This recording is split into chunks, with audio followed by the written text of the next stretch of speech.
MIT published research on data center efficiency. Higher performance, less hardware. They called it a breakthrough. What's the approach?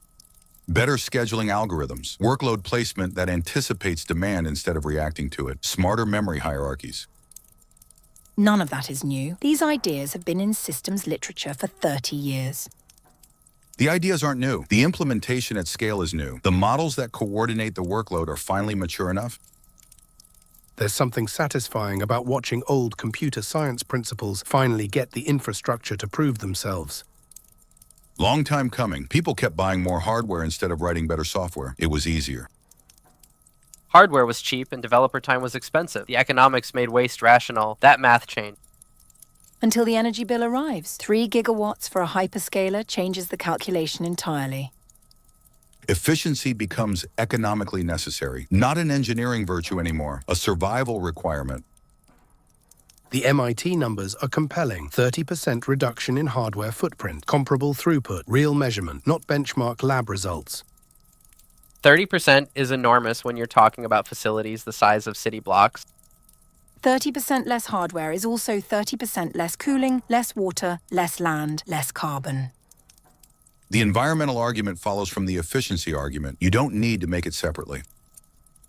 Which is actually a better policy argument than leading with environment. Economic necessity moves faster than environmental concern.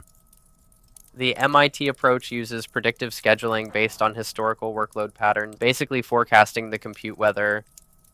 And routing workloads around hotspots before they form. Proactive rather than reactive thermal management.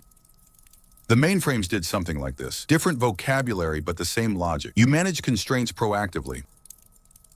Is this the direction things are going? Has to be. You can't keep scaling hardware indefinitely. The grid won't support it. The water won't support it. Software efficiency is the only sustainable path. MIT is demonstrating one piece of it. The piece they're showing is coordination. The rest is model compression, quantization, sparsity, different labs, different papers, same direction. Converging toward doing more with less, which is where I want the trajectory. Lean systems are harder to attack.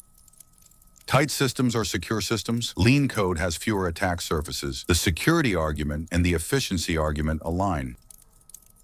Not always the case. Nice when it is. The companies that get this right in the next 3 years will have a structural cost advantage that's hard to overcome. You look satisfied. Someone finally wrote down what I've known since the mainframe days. It takes time. The field is slow to remember.